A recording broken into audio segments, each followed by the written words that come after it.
7 o'clock, so we are going to start. Recording in progress. This is a chairs meeting. We have, do I need to identify everyone who's here? Why not? We have Councilors Lucas, Getz, Humphrey, Greenberg, Oliver, Leary, Kelly, Block, Albright, Wright, Farrell, Krinsman, and Lolovitz in the room. Online, we have Councilors Malachi, Bixby, is that David? Is that David Mickley? He said he was gonna. Oh, yeah, that's what he said. First time. Counselor Mickley. There he is. No, No. it's Counselor Mick. Counselor Mickley's gonna spell his name correctly, but other than that, we have Counselor Mickley. It's me. I got it. Thank you. So, folks, this is a chairs meeting. We only have one item on the agenda. It is, Counselor Oliver is gonna lead that. And then my plan is to adjourn around 7:15. There are a group of folks, primarily from Nanantum, who wanted to talk with us about what is going on in the village, particularly around Adams Street. I explained to those folks earlier today that they could not address a full council meeting. That's not our process. But I did offer for anyone who wanted to informally chat with them that we would adjourn at 7:15. They're gonna be outside. I would invite anyone who feels like they want to join to do that.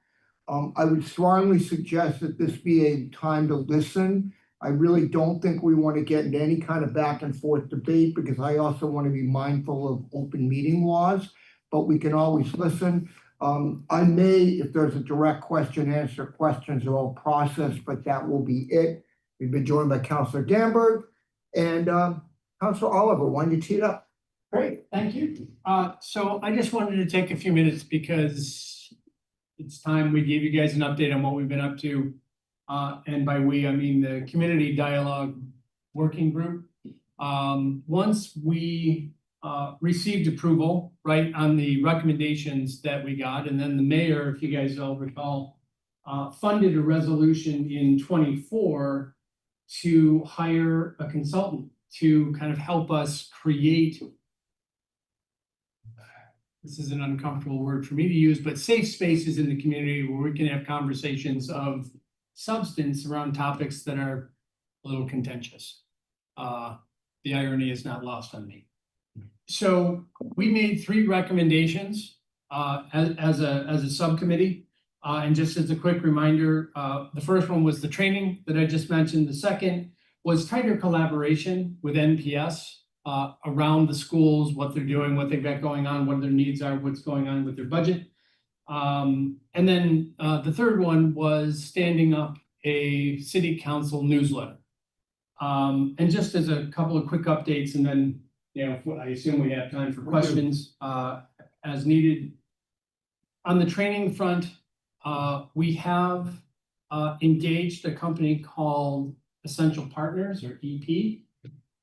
They conducted a 2-day training with 8 people from the public, and that includes myself and Councilor Bixby, to act as facilitators, right? Gather a group of folks together on multiple sides of any given issue, get them in a room, run a structured dialogue, hopefully to get people, well, the goal is to get people to not only listen with intent, right, to try and understand why people believe it is, you know, what it is that how they got to their position. And not only that, but to understand how their words land with other people, right? That's basically the premise of the training we went through and the focus of the dialogues that we would be having with the community. The first one is actually kind of a little bit of a baby step. We're looking to run a beta, we're calling it, just a real simple, like, let's figure out how these things actually work when we do it ourselves. That is actually scheduled this month for the 24th. We're currently trying to recruit some folks, and the topic is fairly, we were hoping to get something not too terribly controversial, but the topic is essentially, what does it feel like to belong in Newton? And how did you get there? How did you find your people? is my way of kind of summarizing that. When it comes to the NPS collaboration topic, I personally think a lot of us have been attending not only the building tours, right, that Anna's been putting together, but we've also been, I've seen and heard people attending PTO sessions, meetings, you know, what do they call them, the coffee with the principals. So that's been ongoing, and I know that within programs and services, we've kind of talked about how frequently we might want to bring NPS in for a touch base, right? Third topic is on the newsletter, and because Cassidy is out right now, I touched base with her earlier today.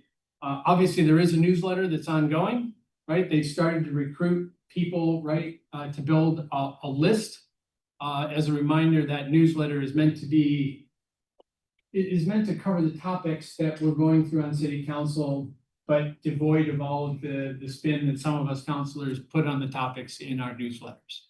So it's meant to be kind of right down the middle, little bit of a more fact-based, here's what it is, here's what's going on, here's when we're voting it out, that sort of thing. And so far, there's around about 200 people signed up to that. I don't know if that's a lot or a little, but I'm pretty sure we can increase that number with some energy.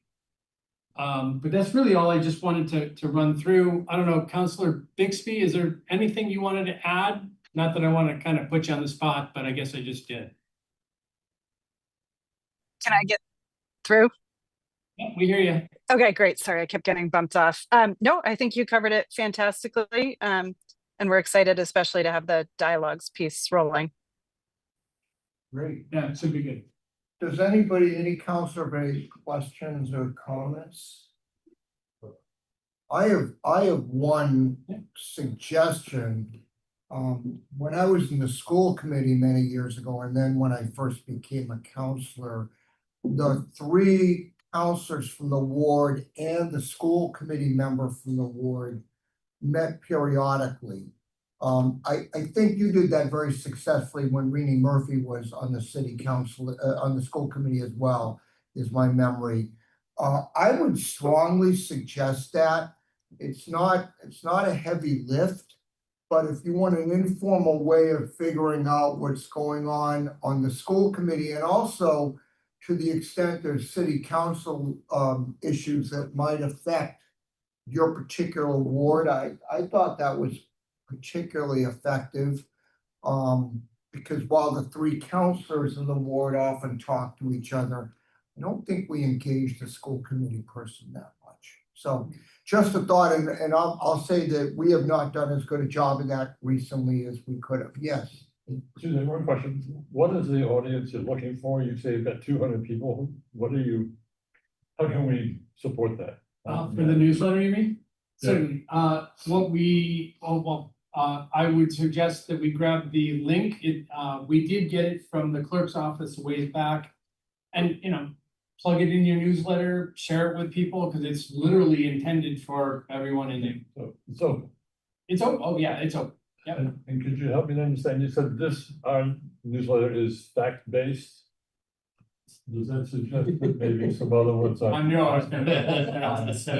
No, but it's meant to No, I be understand. more of a, you know, the neutral, good But- word. Balanced even, I think applies. Yeah, it's, I always think yours are quite. hey, the budget's coming up, there are 6 meetings, they're on these dates, here are the topics that are being outlined, we're discussing A, B, In and other C. words, devoid of anything. Devoid any of spin particular from interest. said counselors. You mean like Lucas? Counselor. Yeah, Mark, I just wanna say that, that point you made about meeting with the school committee, person is really a good one. I'm gonna do that. Good. Plus, we get to meet all the new school committee people. Right. There's gonna be a lot of new ones, so I'll be engaging my school committee and try to meet like at least quarterly, I think. I Yeah. think that's a great idea. I I think in-person meetings also are Yes. better than Zoom. I would encourage people to do in person as much as possible, and I'd like to also participate in some of the more scheduled visits, the future scheduled visits to the schools. Yeah. That's also really Those are helpful great. for me. I'll just say this, we all know that in the school committee, however the elections go, there are gonna be 6 new members of that committee. out of 8. That's that's the largest turnover I can remember ever for at least 30, 40 years. So it'll be really incumbent on those of us who are counselors to try to use that as a vehicle to just give folks who are brand new some information about what we're doing, which I think will be particularly valuable regardless of their role.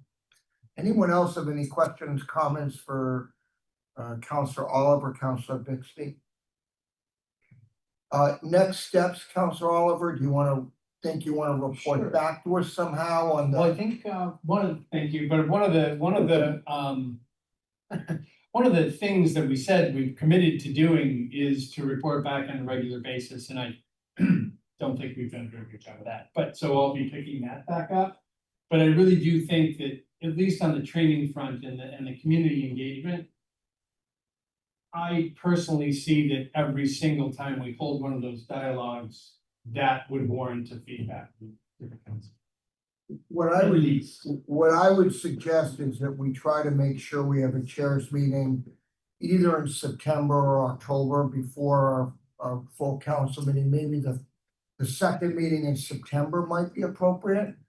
And if you could plan on reporting then where you are, we probably will have other things to talk about at that time as well. Does that make sense? Thank you, Katie. All right, any other questions for Counselor Oliver? Any other business that people want to discuss? All right, we do have, we have our full council meeting tonight, we have a full council meeting in August. Oh, I'm sorry, go ahead, Counselor Grossman, welcome. Thank you. I'm sorry I'm not there, everybody. I've got a fever today, so you don't want me there, trust me. I don't really know that this is the forum, but because it's time sensitive, I thought I'd raise it. So I am among the candidates for election who is in the queue for signature certification. That queue and process seems to me to be moving particularly slowly. And it's a little concerning given that the deadline is next week and there are some situations where if the numbers don't pan out, we'll have vacancies. So I'm just raising it because I don't know if there's a potential for a shift in resources in our clerk's office to get through the process more quickly. And if anybody has a clearer idea than I do of quite how significant the backlog is.